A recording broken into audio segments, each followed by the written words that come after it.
Et voilà. Il n'y a pas la semaine prochaine. La semaine prochaine, non. La semaine prochaine, Hanouka. Alors, ça, je peux pas le mettre comme ça. Hein. Voilà. C'est parti. Donc, Erev Tov, les Koulam. Page. Je sais pas ce que ça veut dire, page 65. Par contre, je sais ce que ça veut dire qu'on est au Perek Yud Gimel. Perek Yud Gimel, verset Aleph. Il a fait mode. C'est cela. Exactement. Ok, donc, ça y est. On reprend, donc, pour tous ceux qui n'ont pas compris, on est dans le livre de Shemot. On est au chapitre 13, verset 1. Ok? Donc là, la sortie d'Égypte, c'est bon, ça y est. On est lancé. On est lancé et on a même réussi à faire venir avec nous les différents membres de l'Égypte qui ont décidé de nous accompagner dans la Géoula, dans la sortie d'Égypte. Il a fait meurtre. Maintenant qu'on a dit ça, hein, tout d'un coup, on va nous donner une paracha. Une paracha, alors, qui nous est bien connue pour nous, puisque c'est une des parachotes des Tfilin, mais on doit se demander, au-delà de la simple paracha, qu'est-ce qu'elle fait là ? Et donc, après, qu'est-ce qu'elle fait dans les Tefilin ? D'abord, qu'est-ce qu'elle fait là, dans le contexte ? Et ensuite, pourquoi elle est devenue la paracha des Tfilin, une des parachotes des Tfilin ? Et est-ce que, véritablement, on nous parle des Tfilin ici ? Okay, on a tout un travail à régler ce soir. Donc allons-y. Vaïdaber Hashem el Moshe lemor. Kadesh li kol bechor, peter kol rechem bivnei Israël, be'adam ou ba'behema, li rou. Dieu nous dit, vous devez me consacrer tous les bechorot. Ils sont à moi. Lama. Quel rapport avec maintenant ? Bah, tout simplement, il a tué les Bechorot de l'Égypte et a sauvé les nôtres. Donc il dit, bah, ils sont à moi maintenant. J'aurais très bien pu également tuer les Bechorot de l'Égypte, je ne l'ai pas fait, donc vous m'êtes redevable. Kadesh li kol Bechor. Maintenant, nous avons un principe enseigné par nos sages, c'est qu'à chaque fois qu'il y a marqué Kadesh li dans la Torah, c'est les olam. Ça ne peut pas être enlevé. Ce qui fait que la sainteté des Bechorot reste à jamais, même dans une période où on ne va pas vraiment les mettre en avant. Qu'est-ce que je veux dire par là ? Eh bien, comme vous le savez, les Kohanim ont remplacé, à un moment donné de l'histoire, les Bechorot. Ça devra revenir un jour où les Bechorot retrouveront leur place. Les premiers-nés retrouveront leur place. Donc au Beit Hamikdash Hashalishi, dans le troisième temple, ne serviront pas que les Kohanim, mais également les premiers-nés. Est-ce que les Kohanim seront relégués en tant que remplaçants ? Non, car Ma'alim Bakodesh Velo Moridim. À partir du moment où on a mis les Kohanim à ce statut de Kohanim, on ne va pas leur enlever. Donc ça veut dire qu'au Beit Hamikdash Hashlishi, on aura et les Bechorot et les Kohanim. Il y a fort à penser, je ne suis pas prophète, mais il y a fort à penser que ceux qui seront les Bechorot des Kohanim, alors ils auront un statut encore plus particulier. Ok ? Oui ? Les Bechorot, c'est les filles et les garçons. Alors, vous avez bien raison de le souligner, c'est a priori et les filles et les garçons ne vont... Ils vont faire le service dans le temple. Alors, c'est pour ça que je continue ma phrase. C'est vrai qu'on peut être premier-né en étant une fille. Mais dans la mesure où, de la même façon que les filles n'héritent pas de la terre d'Israël, sauf dans le cas où, c'est-à-dire dans le cas où il n'y a pas de garçons et donc les filles vont hériter, eh bien, de la même façon que ce ne sont pas les Kohanot qui vont faire le lien avec Akadosh Baruch Hu, ce sont les Kohanim, même si elles sont Kohen et qu'elles peuvent manger de la Trouma et qu'elles peuvent faire la Kedusha, dans la mesure où elles ne prennent pas part active à, on va dire, la vie de la société à l'extérieur, alors à l'époque, elles n'étaient pas celles qui faisaient le service. Est-ce que cela va changer dans le troisième Beit Hamikdash parce que aujourd'hui les filles prennent une part active dans la vie de la société ? C'est une bonne question à laquelle il faudra se poser et on la posera au Sanhedrin lorsqu'il sera remis en place. Est-ce que le statut des femmes Kohen ou des femmes Bechorot va évoluer ? C'est une bonne question. Pourquoi tu dit Bechorot et non pas Bechurim à ce moment-là ? Eh ben, parce que c'est un mot qui est irrégulier, et donc bien que ce soit un mot masculin, on dira Bechorot et pas Bechorim. Ok? Oui? Oui, bon, c'est une question de gynéco, tu me diras, mais bon, elle est importante. Vas-y. Quel est le statut des femmes qui ont fait des fausses couches? Ah, ben il n'y a pas de problème, elles n'ont pas de Bechor. Donc, Tu vois le problème? Non, mais je t'ai répondu. Ouais, Le Bechor est mort. Ça peut être ça peut être gênant. Il n'y a pas de problème. Là, c'est quelque chose de très connu. Le Bechor, comme dit le verset ici, c'est Peter Rechem. Celui qui a ouvert l'utérus. Tu imagines, donc tout le monde saura qu'elle a fait une fausse couche. Ah oui, bah, c'est comme ça. Césarienne. Pardon? Césarienne, pareil, c'est pas un Bechor. donc Yaakov, il a 4 Bechor. Nachon, Yaakov a 4 Bechorot. Nachon. Reuven, Dan, Gad et Yosef. Ok? Donc effectivement, quelqu'un qui a fait une fausse couche ou qui a accouché par césarienne, c'est pas un Bechor. D'accord? Oui? Pour les femmes, il faudra faire paraître dans la presse, parce que c'est la première fois que j'entends dire Il faudra faire paraître dans la presse quoi? que les femmes Bechorot... J'ai pas dit qu'elles vont servir au Beth Amikdash. J'ai dit c'est une question. J'ai dit c'est une question qui va se poser lorsqu'on va construire le Beth Amikdash et ça sera au Sanhedrin d'y répondre. Mais c'est une vraie question dans la mesure où le statut des femmes dans la Torah et dans la Halakha est intimement lié à leur statut dans la vie sociale. Eh bien, vu que la vie sociale elle a profondément changé ces derniers temps, est-ce qu'on va statuer différemment ou est-ce que pas? C'est évidemment pas moi qui vais prendre sur moi de décider, mais le tribunal rabbinique du peuple juif, le grand rabbinat d'Israël ou le Sanhedrin qu'on va reconstruire, Bezrat Hashem, eh bien il statuera. Mais ça changera tout le statut de la femme alors, parce que par exemple, si elle fait un feu, c'est son mari qui annule son feu. Nahon, Donc, il y a pas mal de choses qu'il va falloir pas repenser, mais réanalyser. Effectivement, ça ne veut pas dire que la halakha elle va changer. Réévaluer, peut-être que la halakha elle restera la même.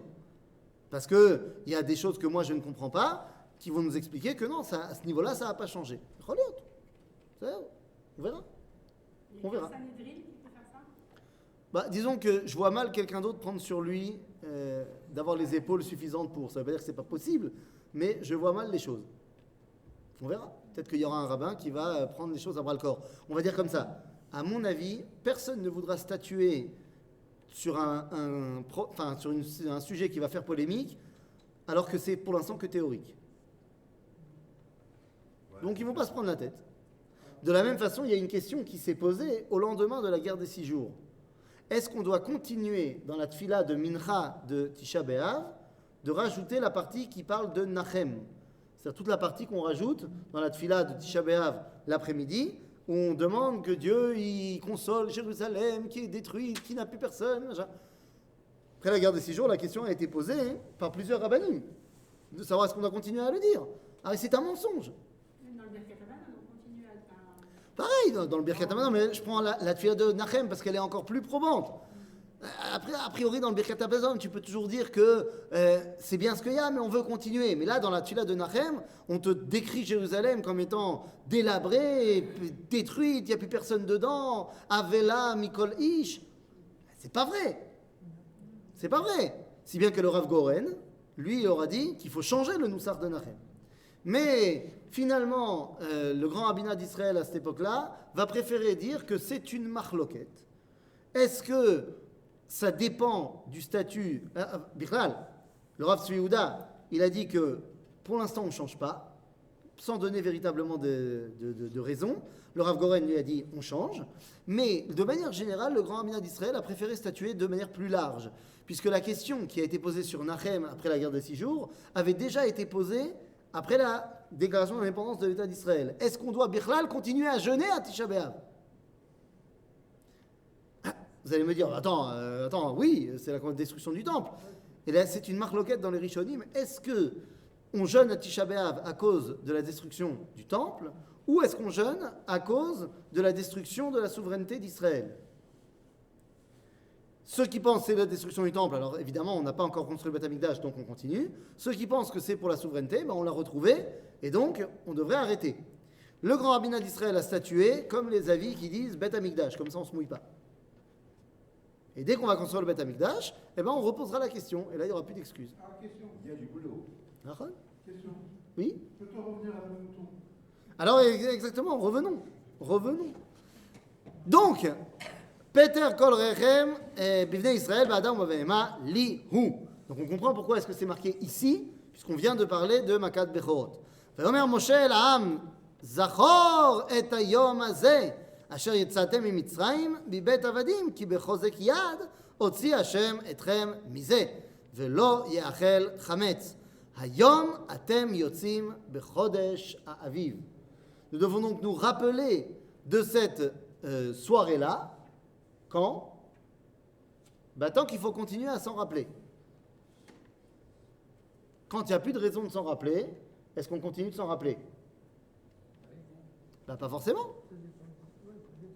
Zachor et hayom hazeh asher yetzatem mimitzrayim mibet avadim ki bechozek yad hotzi Hashem etchem mizeh velo yeachel chametz. Donc il faut s'en rappeler tant qu'il faut s'en rappeler. Mais dès qu'il ne faudra plus s'en rappeler, est-ce qu'on s'en rappellera encore ? Qu'est-ce que ça veut dire il ne faut plus s'en rappeler ? Oui, c'est ça. Hein ?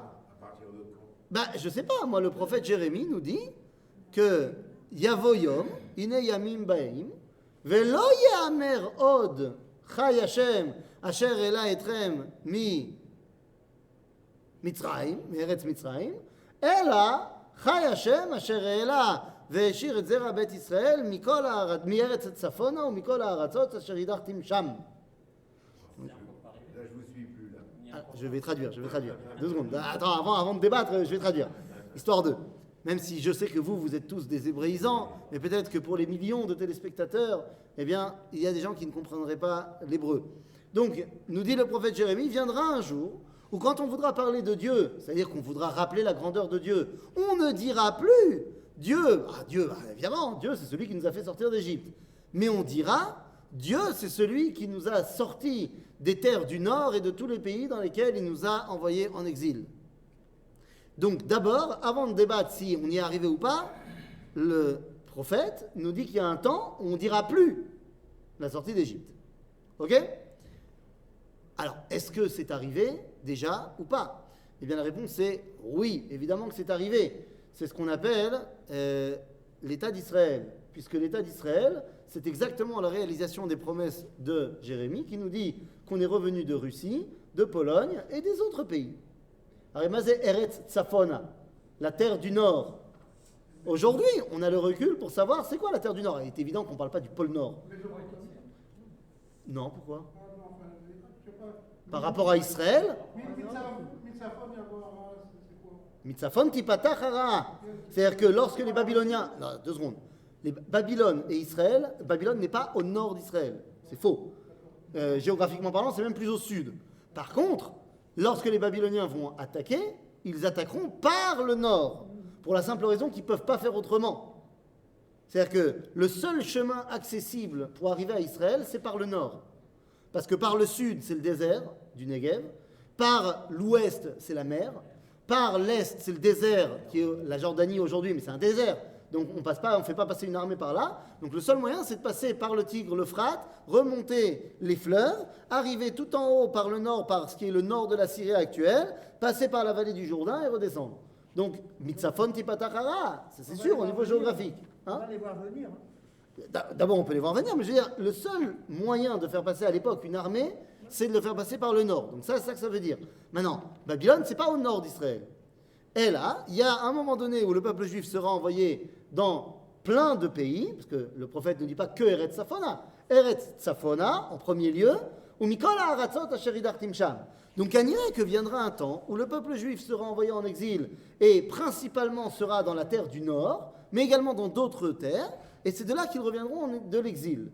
Eh bien, les amis, ça s'est complètement réalisé. Ceux qui sont arrivés pour reconstruire la terre d'Israël sont venus principalement, dans un premier temps, des terres d'Europe du Nord et de l'Est, à savoir la Russie, la Pologne, machin, et également des autres pays. Les autres pays, c'est le Yémen, c'est l'Afrique du Nord et c'est l'Europe centrale. Mais donc, on voit que ça s'est totalement réalisé. Et le prophète a l'air de nous dire que c'est beaucoup plus fort, cette période-là, que la période de l'Égypte. Et à ça, je réponds évidemment. Quand tu es en exil pendant 200 ans dans un pays et que tu en sors, c'est très bien. Mais c'est beaucoup plus fort quand tu étais en exil pendant 2000 ans et que tu sors de 100 pays. Est-ce qu'il faut changer les 10 commandements alors? Pourquoi? Le premier commandement. Non. Après, à Ben, c'est Bémet Nahon où il nous a fait sortir d'Égypte. La question c'est est-ce qu'on doit continuer à le rappeler? Donc en fait, est-ce qu'on doit continuer à faire Pessah aujourd'hui? Eh bien si. Parce que le Talmud dans le traité de Brachot va nous dire il faut continuer à faire Pessah. Ah, comment est-ce possible? Eh bien que Ben Zoma ne soit pas de cet avis, et lui il pense qu'il faudra arrêter suite à ce verset-là, eh bien nos sages vont dire mais non! C'est vrai que dans le verset il y a marqué on ne dira plus. Mais sache que quand il y a marqué dans la Torah on ne dira plus, ça ne veut pas dire on dira plus, ça veut dire on dira moins. Et ils se servent pour appuyer leur dire du verset de la paracha qu'on a lu cette semaine. Lorsque Dieu change le nom de Yaakov, il lui dit Lo Yamer Od Shimcha Yaakov Kim Israël. Or tu vois qu'après il va continuer à être appelé de temps en temps Yaakov. Donc de là on apprend que c'est vrai que viendra un temps où la Géoula que nous vivons actuellement est beaucoup plus grande que celle de l'Égypte, mais on n'annulera pas complètement la sortie d'Égypte, on saura juste qu'elle est moins importante que la Géoula que nous vivons actuellement. En d'autres termes, on continue à faire Pessah à Botaï, personne n'a le droit de s'arrêter de faire Pessah et de manger du Hametz à Pessah, tout en sachant que Yom HaAtzmaut est plus important. Une des raisons pour lesquelles il faut continuer à louer Dieu, c'est qu'il nous a fait survivre à la Shoah aussi. Oui, mais j'ai pas dit qu'il fallait s'arrêter de louer Dieu à aucun moment. Ok? Oui? Il y a une prophétie, je n'ai pas la référence en tête, où il est dit qu'il ne laissera pas un seul parmi les voyous. Ah oui, tu as raison. C'est-à-dire que c'est pas fini. Voilà. Zenachon, c'est pas terminé, mais pourquoi je dis qu'on peut déjà comptabiliser la prophétie de Jérémie comme étant actuelle? Parce qu'on est revenu de partout. En cours, disons. C'est-à-dire, on est revenu de partout. Non, je veux que tu comprennes bien. On est revenu de partout. Il y a encore des gens dans ce partout qui sont là-bas. Mais Am Israël est revenu de partout. Maintenant, c'est vrai qu'il y a encore des gens qui ne sont pas encore revenus. C'est vrai, c'est un problème. Mais c'est un problème individuel chez chacune de ces personnes-là. C'est en cours, évidemment. C'est-à-dire qu'on n'a pas terminé le kibbutz galouyot. Je dis simplement qu'on peut déjà comptabiliser la réalisation de la promesse de Jérémie disant qu'on va revenir de partout. Maintenant, c'est vrai qu'on doit continuer le travail. C'est pas terminé. Il y a encore des gens en France, il y a encore des gens aux États-Unis, il y a encore des gens ailleurs. Il faut les faire rentrer. Bezrat Hashem, Inch'Allah, Amen. Ok? Que ceux qui nous entendent. Voilà. Maintenant qu'on a un bon micro et une bonne caméra, que ceux qui nous entendent, eh bien, comprennent que c'est le moment de se bouger. J'ai dit à mes parents tout à l'heure, il y a quelques heures, mes parents sont en France. Alors certes, le projet, c'est de venir dans 4 ans. Parce que mon père part à la retraite dans 4 ans, donc c'est le projet, mais d'un autre côté, ma sœur doit accoucher en février. Et donc, j'ai dit, nous, comment vous allez faire pour la Brit Mila? Il paraît que c'est un garçon. Alors, qu'est-ce que vous allez faire? Elle dit, oh, Corona, on ne sait pas, on verra. Je dis, bah, pas compliqué, fais l'Alia. Reste en France, mais fais l'Alia. Comme ça, tu seras officiellement israélien et tu pourras venir quand tu veux. Nounou. Non, ma soeur est en Israël. Ouais.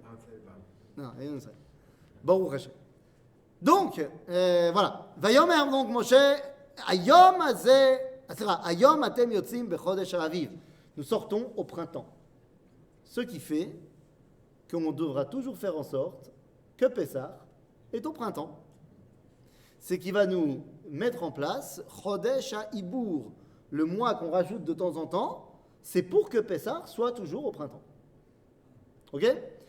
Pas comme nos amis musulmans qui ont un calendrier qui n'est que lunaire, et donc le ramadan peut tomber des fois en hiver, des fois en été, au gré des années. D'accord? Donc, היום אתם יוצאים בחודש האביב.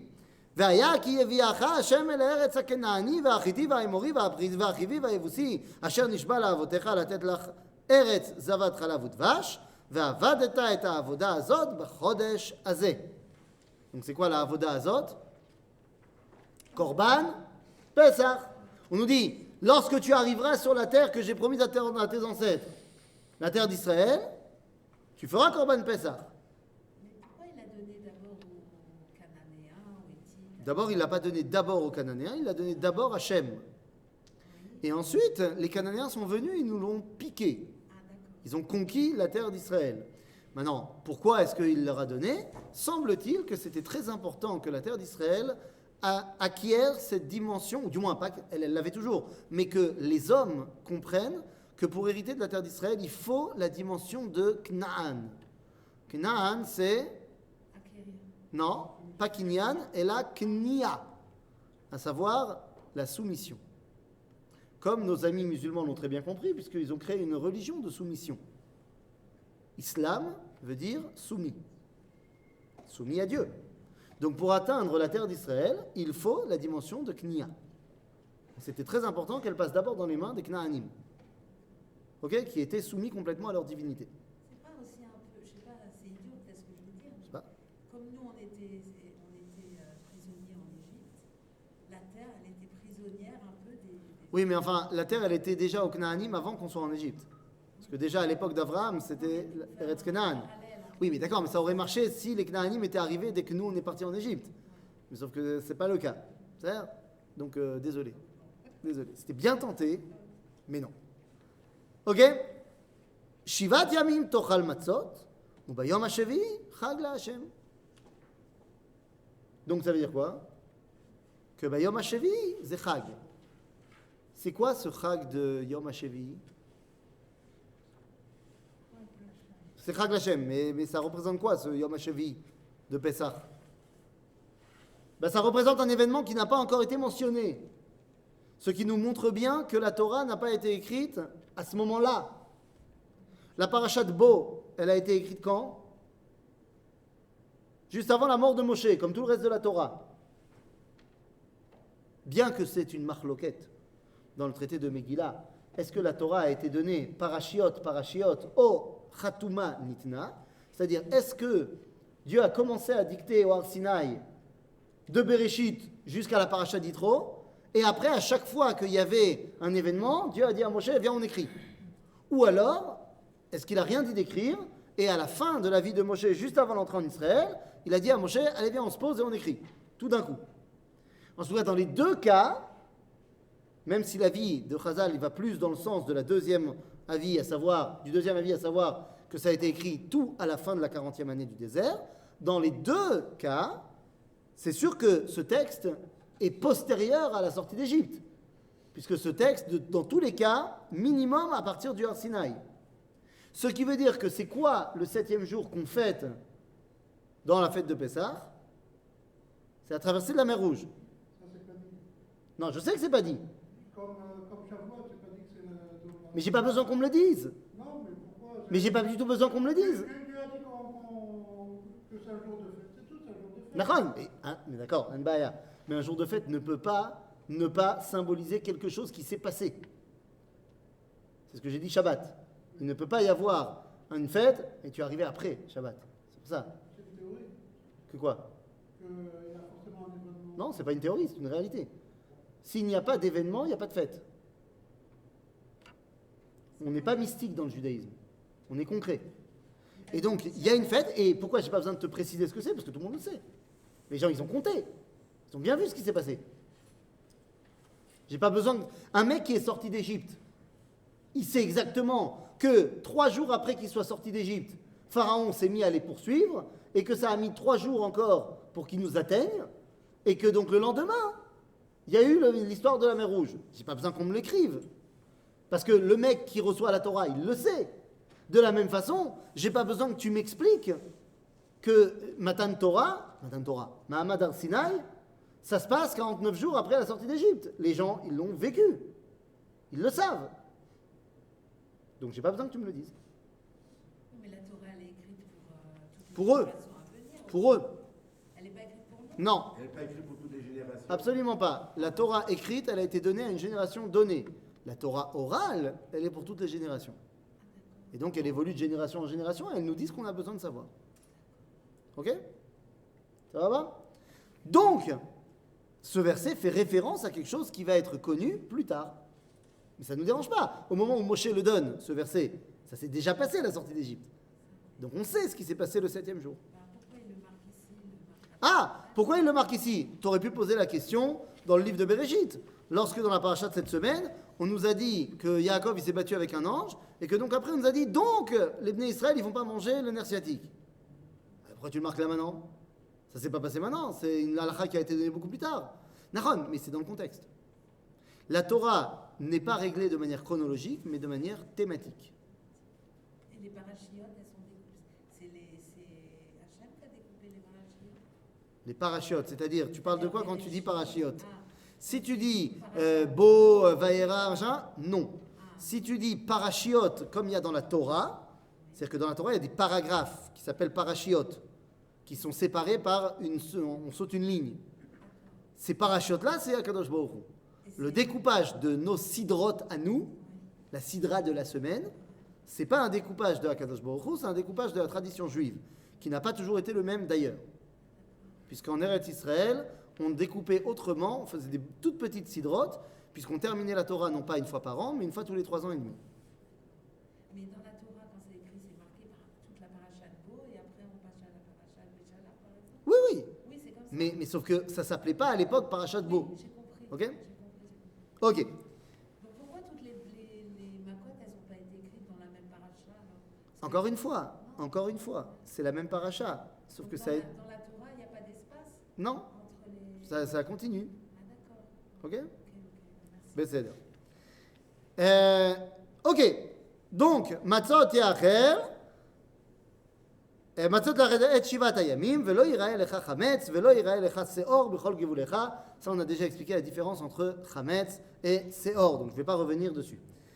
והיגדת לבנך ביום ההוא לאמור, בעבור זה עשה השם לי בצאתי ממצרים. Ah, là nous avons la mitzvah de Haggadah. La mitzvah de la Haggadah qu'on lit le soir de Pessah, elle est marquée ici. Veigadeta lebincha bayom haou lemor. C'est quoi Bayom Haou? En ce jour-là, donc du 15 Nisan, Ah oui, d'accord. celui qu'on t'a dit depuis un chapitre, que c'est ce jour-là, ce soir-là qu'on parle de toute l'histoire, on te dit, tous les ans, c'est à ce soir-là que tu raconteras, et c'est faux ce que je viens de dire, ton fils, l'histoire. J'ai dit c'est faux parce que veigadeta, ça ne veut pas dire raconter. Qu'est-ce que ça veut dire veigadeta? La halakha nous dit que lorsque je dois raconter à mon fils le soir du Seder l'histoire de la sortie d'Égypte, c'est une halakha que je dois raconter les filles da'ato shel ben. Dit le Rambam dans Ilchot Chametz ou Matzah, c'est halakha lemaaseh que je dois raconter la sortie d'Égypte à mon fils en fonction de ce qu'il comprend. Donc, toutes les personnes qui font un soir de Seder et qui invitent plein de gens le soir du Seder et qui s'occupent de tous leurs invités, mais leurs petits-enfants, ils ne s'occupent pas d'eux le soir du Seder, ils sont à table, hein, pas de problème, mais ils racontent des grands livrets Torah, tout ça, machin. Lo asu et mitzvah veigadeta lebincha. Tout simplement. Donc oui, c'est très important. Alors, je ne sais pas, là, Bezrat Hashem, l'année prochaine, ce ne sera plus le Corona, mais moi, je peux vous dire que lorsque je faisais des sdarim dans des hôtels et tout ça, et que j'animais le Seder pour des hôtels, il y a un moment donné dans la soirée, je ne m'occupe pas des autres, et je raconte à mes enfants, chacun différemment, le Seder. Alors, ça prendra un quart d'heure, 20 minutes. Alors, en général, ça passe très bien parce que les gens, ils sont très intéressés d'entendre l'histoire comme un enfant. Parce qu'en fait, ils se rendent compte qu'ils ne connaissent pas du tout l'histoire. Donc, en fait, ils viennent tous écouter ce que je raconte à mes enfants. Et ça fait encore plus ramoud parce que, genre, je suis avec mes enfants, mais les autres, vous êtes tous mes enfants. Ils ont tous l'âge d'être mes grands-parents, mais yallah la brioute. Mais je vous dis à vous que si vous avez l'honneur, la chance de la semaine prochaine de faire Pessah avec vos enfants, vos petits-enfants, machin, eh bien, toi, tu n'as pas la mitzvah de raconter à tes petits-enfants la sortie d'Égypte. Mais tu as, toi, la mitzvah de raconter à Michael la sortie d'Égypte. Comme lui, il comprend. C'est-à-dire avec toutes les problématiques d'un adulte, machin. Lui, il devra raconter à ses enfants en mode petit. Même quand nos enfants sont. Ben voilà, c'est plus ton fils. On dit que les petits-enfants, c'est nos enfants. Nachon, si ton fils il n'est pas là, mais que tu n'as que les petits-enfants, alors tu as la mitzvah de leur raconter. Mais si ton fils il est là, alors toi tu racontes à ton fils, et ton fils à ses enfants. Ils ont ça autant que nous. Hein? Ils ont ça autant que nous. Et alors? À l'école, tout Ils ça. apprennent à l'école. Et alors? On Mais t'as pas compris l'idée, Personne t'a demandé de lui raconter l'histoire. Parce que si on t'avait demandé de lui raconter l'histoire, on t'aurait dit Vesiparta lebincha. Mais on t'a pas demandé de les saper. La Mora, elle peut très bien les saper aussi. La Ganénette aussi. Et le film aussi. Toi, on t'a demandé de les hagid. Qu'est-ce que ça veut dire les hagid? Ça veut dire de tirer vers toi. Les hagid, ça vient du mot guide. Guide, c'est la partie dans le corps qui va servir de rattacher deux membres les uns avec les autres. Enfin, de tendons, voilà, de rattacher le membre l'un avec l'autre. Ce qui me permet de faire comme ça, c'est parce que j'ai des guidim. Ok? Guide, les hagid, ou alors en araméen, quand on dit goud asik, goud achik, dans la Talmud, dans Maseret Choulin, ou dans Maseret, on a vu dans Maseret Eruvin il n'y a pas longtemps, c'est rattacher. Donc les hagid, ça ne veut pas dire raconter. Parce que raconter, n'importe qui peut le faire. Mais raconter de la sorte que ton fils il soit attaché à toi, qui toi est attaché à ton père et à son père et à son père. Il n'y a que toi qui peux le faire. Tu sais pourquoi? Eh bien parce que tu parles un langage que seul toi et lui comprennent. Le langage de votre famille, la façon dont votre famille a traversé l'histoire depuis l'Égypte jusqu'à aujourd'hui, c'est pas la même façon que ma famille elle a eu de traverser l'histoire. Alors oui, moi quand je raconte la sortie d'Égypte à mes enfants, c'est sûr qu'il y a une histoire de Shoah qui va tomber dedans. Parce qu'En Malasot, c'est mon héritage. Et forcément, à un moment donné, je vais parler de leur arrière-grand-mère qui était à Auschwitz et qui est sortie. Et regardez où vous êtes. Et c'est ça la sortie d'Égypte. Et c'est ça la Géoula. Maintenant, quelqu'un qui a vécu au Maroc, qui n'a pas vécu l'histoire de la Shoah, parce que Baruch Hashem, les Marocains ont été protégés par le roi du Maroc, ben, il ne va pas forcément se ressentir comme étant obligé de parler de ça. Mais il va parler d'autres choses, qui sont l'héritage de son identité. Et donc c'est très important. Oui, bien sûr que la Ganénette, elle a raconté l'histoire concrète. Mais ce n'est pas ça qu'on t'a demandé de faire. On t'a raconté de rattacher cette histoire-là avec ton histoire. Ok? Donc, Vehigadeta lebincha bayom aou les morts. Bavourze. Mazé bavourze. La libération. Asa Hashem li betzetim mitzraim. Vous vous rappelez de ce que dit le Racha dans la Haggadah? Qu'est-ce qu'il dit le Racha dans la Haggadah? Il dit, qu'est-ce qu'il dit? Il dit, ma avoda azot lachem. À vous, quoi. Lui, il n'est pas concerné. Le Rav Tzvi Yehuda Kook nous enseigne et nous rappelle que l'imprimeur n'est pas, l'éditeur n'est pas non plus le plus grand de tous les Talmidei Chachamim de l'époque. Et qu'on n'est pas toujours obligé d'écouter l'imprimeur ni l'éditeur. Il dit la ponctuation n'existe pas dans la Haggadah de base. Et donc il t'invite à relire le texte en bougeant la virgule. En disant, lorsque le Racha il dit Ma avoda azot lachem, toi tu penses que c'est la fin de la parole du Racha, et le narrateur répond en disant Lachem, velolo. Il a dit à vous, il n'a pas dit à lui, donc il s'est exclu. Rav Tzvi il dit il faut le lire avec une virgule. Ma avoda azot lachem, virgule. C'est toujours le Racha qui parle. Lachem, velolo. C'est-à-dire, qu'est-ce que c'est que cette avoda pour vous? Pour vous, pas pour lui. Eh oui, ça change tout. Parce que c'est quoi la avoda en question? On a dit la avoda en question, c'est une lafa shawarma. La matzah à l'époque, avant que les Ashkenazim imposent que c'est un morceau de carton carré, eh bien, la lafa, c'est une crêpe. Une crêpe pas chametz, mais crêpe quand même. Et donc, dans cette crêpe, tu mets quoi? Tu mets un peu de salade, tu mets un peu de sauce, parce que sinon c'est pas bon. La sauce en question, elle s'appelle charoset. C'est pas du tout la sauce de nos grands-mères, qui est une pâte. Ah oui, nous on fait des pâtes. Mais la sauce, c'est pas une pâte, c'est liquide. Dans le soir du Seder, tu dis dans Manishtana qu'on trempe 2 fois. Alors la première fois, c'est le karpas dans l'eau salée, je veux bien. Mais la deuxième fois, c'est qu'on trempe le maror dans le charoset. Selon toi, tu trempes pas. Tu prends une cuillère, tu mets la cuillère dans le charoset et tu l'étales sur... Ah, pour chez vous, il est liquide? Dans sa coutume. Ah ben c'est très bien. Mais nous, non, donc on fait les deux. Bon, liquide, c'est le top, c'est l'origine. Les témanim, ils ont encore un charoset bien liquide et bien harif. Bon, c'est les thémanim, hein, qu'est-ce que tu veux faire? Donc tu mets un peu de sroug dans ta lafa, tu as mis ta salade. Hein? Quoi, eshtanou? Ah, on dit pas la fin? Moi, chez la brioute. La crêpe, c'est-à-dire. Et dedans, n'oublie pas de mettre également le korban Pessah. C'est quoi le korban Pessah? C'est un shawarma. C'est une viande grillée. C'est-à-dire au feu. C'est génial. Tu te roules ça bien comme il faut et tu te fais un kiff. Le rachat, il dit, nous, Bémet, ma avoda azot lachem. C'est lachem. Parce que tu kiffes le shawarma, moi aussi. Mais dis pas que c'est pour lui. Réponse, ba'avour ze, asa Hashem, li, betzetim imitzraim, li, velolo. Nachon, t'as raison, Dieu il veut qu'on kiffe. Nachon, c'est le but. Ok? Donc, ba'avour ze, asa Hashem, li, betzetim imitzraim. Et là, arrive le verset tant attendu. Ve'aya lecha le'ot al yadecha ou lezikaron ben enecha. Cela sera pour toi un signe sur le bras et un souvenir entre tes yeux.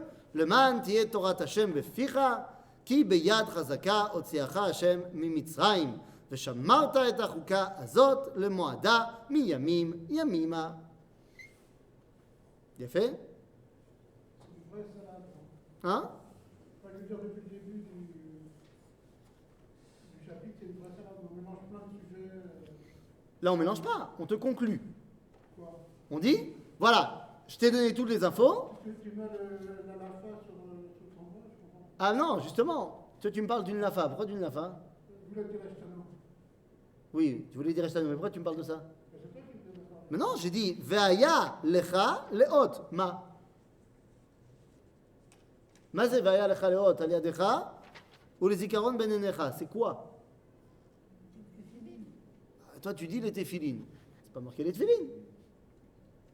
Pour l'instant, littéralement, c'est marqué quoi? Non, qu'est-ce qui sera lecha leot? Non. Non, juste avant, on t'a pas parlé de korban Pessah, on t'a dit ve'igad eta lebincha. Donc il semblerait que cette agada sera pour toi leot al yadecha ou les zikaron ben enecha. La main, non, avec une main. Ouais, Il moi. y a pas- On te dit, je relis le verset, les deux versets ensemble. Parce qu'on ne peut pas séparer les deux versets. Ils sont vraiment écrits l'un à la suite de l'autre. Donc on nous dit, Ve'igad eta lebincha bayom ha'u lemor ba'avur ze asa Hashem li betzetim mitzrayim. Donc tu vas raconter à ta manière, on a dit, à ton fils toute cette histoire. Et cela sera pour toi un signe sur ton bras et un souvenir entre tes yeux. Donc a priori de quoi on parle? Ce que j'ai raconté à mon fils. Ça sera un souvenir, un signe sur le bras et un souvenir entre les yeux.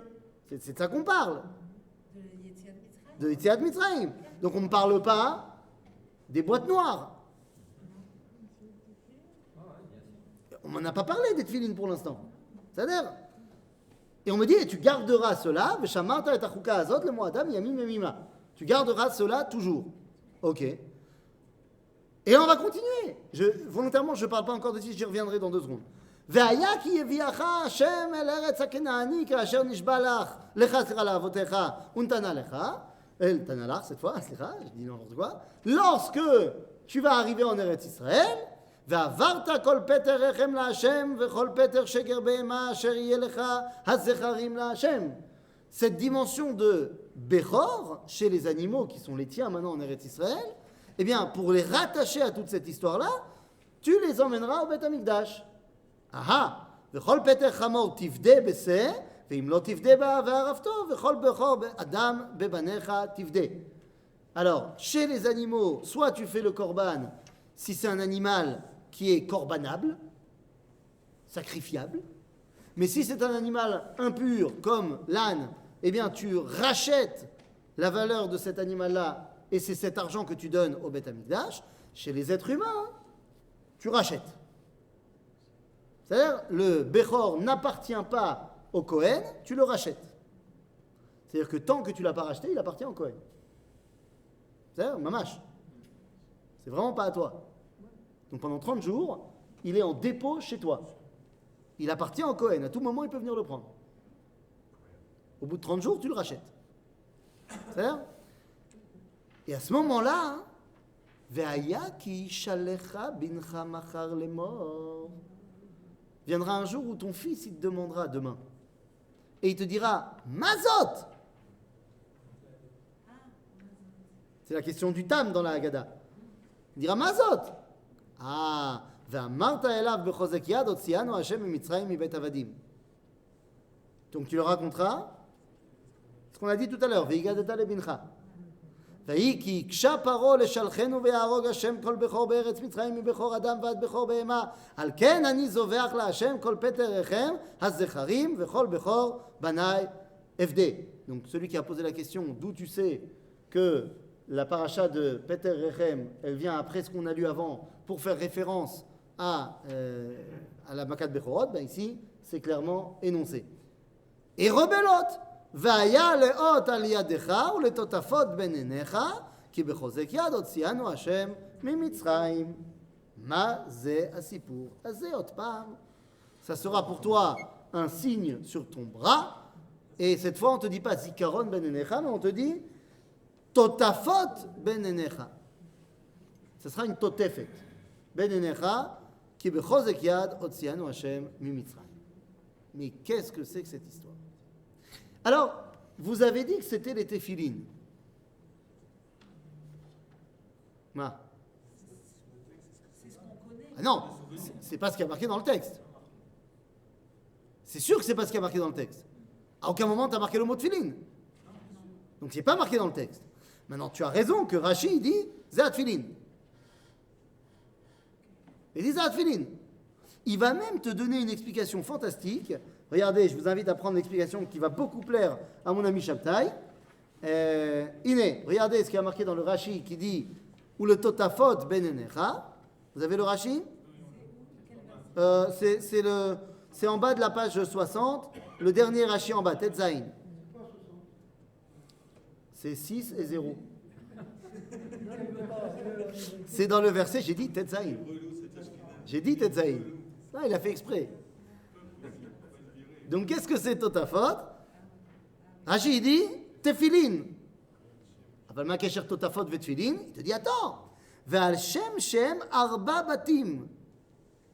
Pourquoi est-ce que la Torah elle les a appelés Totafot? Parce que dans les tefilines, il y a 4, dans la tefiline de la tête, il y a 4 parties. Vous voyez quel rapport? Quel rapport entre 4 parties et Totafot? Il nous dit, Rashi, Krouim Totafot. Pourquoi est-ce que? Parce qu'il y a 4 parties dans la boîte, ça s'appelle Totafot. Kitat be kitfei shtaim ou pat be afrikei shtaim. Donc c'est bon. Le compte est bon. Il te dit le mot tat en kitfei, je ne sais pas quelle langue c'est 2, ça veut dire 2. Le mot kat en kitfi, ça veut dire 2. Et le mot pat en africain, ça veut dire 2. Non, ne me regarde pas comme ça, je ne sais pas quel dialecte africain, je n'en sais rien. Je ne sais pas ce que Rachid veut me dire ici. Hein? Je n'en sais rien, je ne sais pas. Est-ce que c'est de l'ivoirien? Est-ce que c'est du congolais? Je n'en sais rien du tout. Ou l'araméen? Non, mais non, il te dit Afriki. Afriki, ça ne peut pas être l'araméen. Afrique et la Mésopotamie, ce n'est pas la même région. Bekitsour, je ne sais pas quel dialecte il s'agit, mais Rachid connaissait certainement un dialecte. A priori, on parle de ce qui se parlait à cette époque-là, à l'époque de Rachid, en Tunisie. Parce que Afriki, dans le langage de Chazal et des Rishonim, c'est la Tunisie. Enfin, c'est ce qui est aujourd'hui la Tunisie.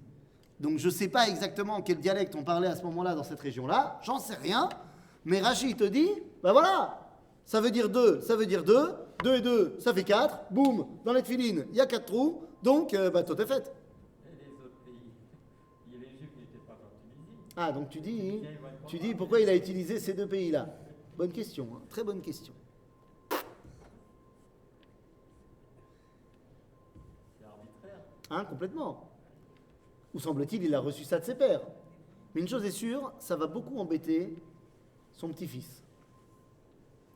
Le petit-fils de Rashi s'appelle Rabbeinu Shmuel ben Meir. Hein? Non, alors Rabbeinu Tam, c'est le petit frère.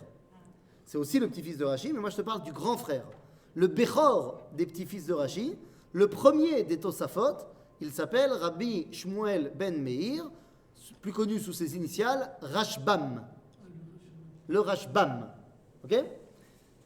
Alors, le Rashbam, c'est le petit-fils de Rashi, grand frère de Rabbeinu Tam. Je tiens à rassurer tout le monde, avant de dire ce que je vais dire, il mettait les tefilines. Ok? J'en ai aucun doute, parce que sinon, il ne s'appellerait pas Rashbam. Il ne s'appellerait pas Rabbi Shmuel ben Meir. S'il ne faisait pas la Torah, il ne serait pas Rabbi.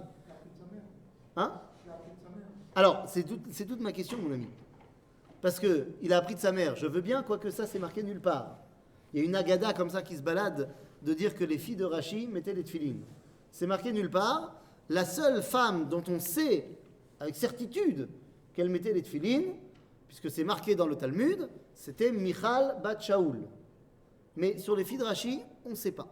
C'est une agada, c'est une légende. Pourquoi pas?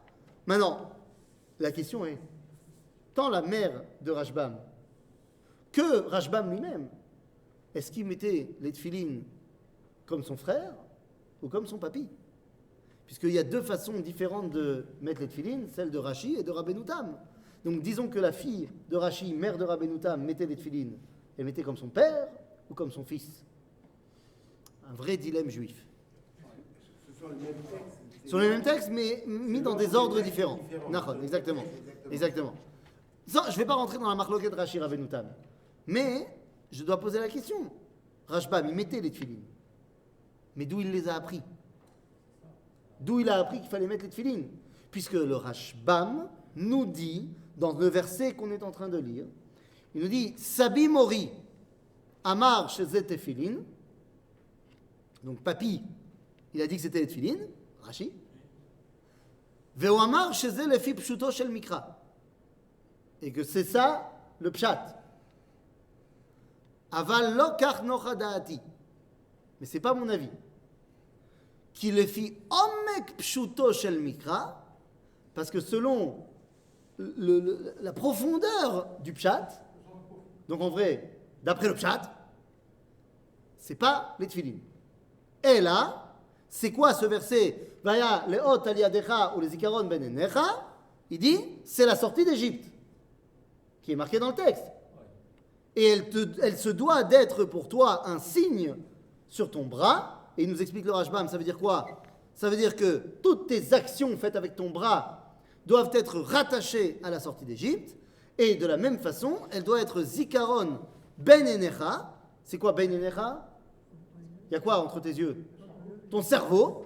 Donc dans ta tête, tu dois avoir tout le temps la sortie d'Égypte. Et à quel point tu dois l'avoir tout le temps? Eh bien parce que c'est totefet. Mais c'est totefet, là littéralement, en hébreu, totefet c'est un bijou. Et donc de la même façon que les femmes, elles ont toujours leur totafot sur la tête, où il y avait un bijou à l'époque, on voit ça aujourd'hui dans les jeunes filles qui font un henné et qui veulent s'habiller à la mode de l'époque, eh bien elles se mettent une couronne comme ça avec un bijou qui descend ici, c'était un bijou, il y avait sûrement différents modèles, mais ça c'était la totefet. Et donc, nous dit Rashbam, de la même façon que les femmes, elles ont toujours sur leur tête leur totefet, elles ne la quittent jamais, eh bien toi aussi tu dois avoir la sortie d'Égypte devant tes yeux, c'est-à-dire dans ta tête, toujours. Voilà comment Rashbam explique les versets. Mais j'ai dit, pourtant le Rashbam mettait les tefilines. Et quand il mettait les tefilines, je vais vous dire mieux que ça, il pensait que c'était des oraïta. Mais d'où est-ce qu'il l'a appris? De quel verset il a appris qu'il fallait mettre les tefilines? Il y a un verset qui parle des mitzvot. Oui, mais les mitzvot, c'est pas les tefilines. Non, les mitzvot, tu les attacheras à ton bras. Et est-ce que ça veut déjà dire que c'est les tefilines? Je pense que le fait... C'est pas clair non plus là-bas. Parce que ça peut être attaché... Alors très bien, alors je vais peut-être que, par exemple, je prends la mitzvah de tzitzit et je l'attache sur mon bras. C'est la même formule. J'entends bien, mais pourquoi est-ce que tu dis que ça, c'est la boîte noire qu'on met là? Alors, tu veux dire qu'on n'a aucune preuve avant Rashi et ses enfants? De quoi? Des tefilines. Ah non, pas du tout, c'est pas ça que je dis. Ah bon? Ah non, non, ça en l'occurrence, on en a plein des preuves. Par exemple, on a retrouvé les tefilines des soldats de Bar Korva dans les fouilles archéologiques. On les a retrouvés.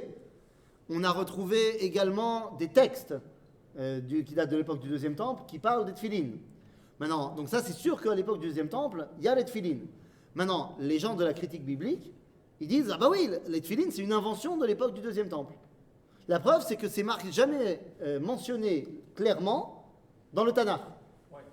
Donc, puisque c'est jamais mentionné clairement dans le Tanakh, c'est la preuve qu'on ne mettait pas les tefilines dans le Tanakh, mais on les a inventés après. Alors, évidemment, c'est une erreur. Pourquoi? Pas parce qu'on a des preuves, pas dans le Tanakh, mais dans l'époque du Tanakh. On a retrouvé à Ninvé, donc en Irak, dans le nord de l'Irak actuel, on a retrouvé la salle du trône de Sanchériv, roi de Assyrie. Le Sanchériv qui est venu détruire le royaume du nord d'Israël en moins 721. Ok? On a retrouvé sa salle du trône dans les fouilles archéologiques. Et dans la salle du trône, on a retrouvé un mur que vous pouvez voir aujourd'hui au British Museum à Londres. On a retrouvé un mur gravé, où il a en fait gravé ses exploits. Quel exploit? La conquête de la ville juive de Lachish. Dans le territoire de Mamlechet Yehuda, il y avait une ville qui s'appelait Lachish, et Sanchériv l'a détruit. Maintenant, il a fait graver la conquête de Lachish. Ok, cool. Comment est-ce qu'il a représenté cela? Eh bien, on voit les soldats assyriens en bas de la muraille tirer des flèches vers la muraille. On voit une muraille, et on voit au-dessus de la muraille les soldats juifs de Lachish qui défendent la muraille. On ne voit pas leur corps, on voit que leur tête qui dépasse de la muraille. Cool. Je rappelle que ces soldats juifs sont à l'époque où on est dans la période du royaume de Judée, à l'époque du Beth Amikdash. D'après la Torah, Premier ou deuxième? Premier. Premier. Donc l'époque du Tanakh. D'après la Torah, lorsqu'on part en guerre, on doit avoir les tefilines sur la tête. C'est là non plus pas marqué de manière textuelle, il y a juste marqué que lorsque tu sors en guerre, il faut que Shem Hashem Nikra Alecha. Il faut que le nom de Dieu soit visible sur toi pour que les nations en aient peur. Rachid dit là-bas encore une fois, Zat Tefilin. Il y a une asmarta, il y a une réalité archéologique là-dedans, puisque comme je l'ai dit, on a retrouvé les tefilines de Bar Korva, des soldats de Bar Korva, sur les casques et les différents objets de guerre des soldats de Bar Korva. Donc c'est-à-dire que ça faisait partie des objets de la guerre. Mais, encore une fois, c'est l'époque du deuxième temple. Dans cette salle du trône, eh bien, on retrouve, donc j'ai dit, les têtes des juifs dépassant de la muraille. Maintenant, ce n'est pas des artistes juifs qui ont fait ça. C'est des artistes assyriens qui ont gravé ce qu'ils ont vu. Et donc, tu vois que les soldats juifs, ils ont des barbes. Bon, tu me diras, les Assyriens aussi, ils avaient des barbes, c'était la mode à l'époque. Mais ils ont tous sur la tête un serre-tête, avec au milieu, entre les yeux ici, un carré. Donc ça veut dire que les gens, les soldats assyriens, quand ils voient les juifs, ils les voient tous arriver avec des lanières ici et un carré au milieu. Bah, nous, on sait très bien ce que c'est aujourd'hui. Ça s'appelle les tefilines. Maintenant, donc, les tefilines, bien sûr, ce n'est pas une invention moderne, c'est déjà depuis Moshe. Mais 2 secondes, je veux comprendre, le Rashbam, d'où il les a appris? Eh bien, il ne les a pas appris d'un verset. Il les tient de Massoret. Il les tient de tradition depuis Moshe, qu'on met les tefilines. Et que c'est une mitzvah deoraita. Mais elle n'est pas marquée dans la Torah. C'est que pour les hommes. Bon, en l'occurrence, c'est que pour les hommes, c'est l'homme chané. C'est une mitzvah qui dépend du temps. Donc toutes les mitzvahs qui dépendent du temps, les femmes en sont dispensées. Ça veut pas dire qu'elles n'ont pas le droit. C'est-à-dire qu'elles ne sont pas obligées. Tu avais dit que la prière, les femmes étaient obligées de faire la prière dans... Nahon, parce qu'il y a une particularité dans la prière. Mais les autres mitzvot qui sont liées au temps, La tfila. je dis la tfila c'est une particularité, les autres mitzvot liées au temps, les femmes en sont dispensées. Donc elles ont le droit, mais elles ne sont pas obligées. Donc, eh bien, on a reçu cette mitzvah deoraita, mais elle n'est pas marquée. Parce que le terme deoraita ne veut pas dire marqué dans la Torah. Le terme deoraita veut dire qui vient de Dieu. Derabanan veut dire qui vient des rabbins, des hommes. Des fois, tu peux avoir un derabanan marqué dans la Torah, et des fois, tu peux avoir des deoraita pas marqués dans la Torah. Exemple, le fait de faire une ketouba au mariage, c'est mitzvah derabanan, qui est marqué dans la Torah. Ou le fait de... Oui, mais ça c'est marqué dans la Torah. Oui, mais c'est une mitzvah deoraita. le get. Je parle de la Ketouba. La Ketouba, c'est une mitzvah des Rabbanan. C'est une mitzvah qui a été mise en place par les rabbins, puisque je te rappelle que dans la Torah, tu peux te marier tout simplement en ayant une relation avec la demoiselle. La Ketouba, c'est quelque chose qui a été mis en place par les rabbanim, mais elle est marquée dans la Torah. De la même... Hein? Quoi, la Ketouba? Ah, ben on l'a vu dans la paracha de cette semaine. Ben, le passage nous dit qu'il va falloir donner Kemohar Abetulot. Et ça reviendra dans la paracha de Kitetse. Que si jamais quelqu'un il viole une femme qui est vierge, il devra donner le prix des vierges. C'est ce que dit Shrem, non pas Shrem, Hamor, le père de Shrem, lorsqu'il il est conscient que son fils a violé Dina. Alors ils disent, dites-moi ce qu'il faut payer, que Mohar Abetulot. Mohar Abetulot, c'est la Ketouba. Ah, je comprends, parce qu'il y a une... C'est ça qu'on marque dans la Ketouba. Oui, non, parce qu'il y a une... Il faut expliquer ce que c'est que tout bas. C'est pas le papier. Tu vois, c'est pas le papier, c'est l'argent que tu donnes. Oui, c'est marqué sur un papier. Mais... Oui, bien, tu as raison. La ketouba, c'est pas simplement le parchemin, le papier sur lequel on marque les choses. Ce qui est important, c'est ce qui est marqué dedans. C'est-à-dire, c'est l'indemnisation de la dame si jamais vient à avoir lieu un divorce. Ok? Si je comprends bien, les lois viennent de trois origines alors. Dis-moi. Eh ouais, c'est ce que tu viens de dire. Je sais pas. L'origine divine, Oui. de la Torah, de la loi écrite, et de la loi orale. Non, ça fait que deux. Ça vient les lois viennent d'Akadosh Baruch Hu, où je fais une distinction entre ce qui vient de Dieu et ce qui vient des hommes. Il y a les rabbins qui ont la prérogative de rajouter des choses. Ça vient d'eux. On doit s'y soumettre, mais ça vient d'eux. Et il y a des choses qui viennent d'Akadosh Baruch Hu. Je dis simplement que parmi les lois qui viennent de Dieu, il y en a qui ont été marquées dans la Torah et d'autres non. Par exemple, tu n'as pas le droit de coucher avec ta fille. C'est une mitzvah d'Eoraita. Pourtant, ce n'est pas marqué dans la liste des interdits de la paracha de Hémor. Mais ça reste quand même une mitzvah d'Eoraita. Ok? Par exemple. Alors qu'il y a des mitzvot d'Erabanan, comme j'ai dit, qui ont été marquées dans la Torah, bien qu'elles venaient de Moshe directement. Et pas de Dieu. C'est bon? C'est clair? Donc, le Rashbam pense que les tefilin, c'est une mitzvah d'Eoraita, mais elle n'est pas marquée dans la Torah. Ok? Maintenant, en quoi, à ce moment-là, c'est en rapport avec la sortie d'Égypte? Eh bien, je l'ai expliqué dans le cours que j'ai donné à la Midrashet Manitou cette semaine sur la Neshama de la Mishnah dans le traité de Hérouvine. On a parlé longuement des tefilines pendant 1 heure.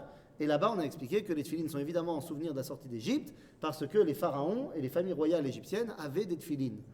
Seulement en forme de serpent et pas en forme de boîte, à ligne droite. Si vous voulez en savoir plus là-dessus, je vous renvoie sur le cours de la Neshama de la Mishnah de la semaine dernière.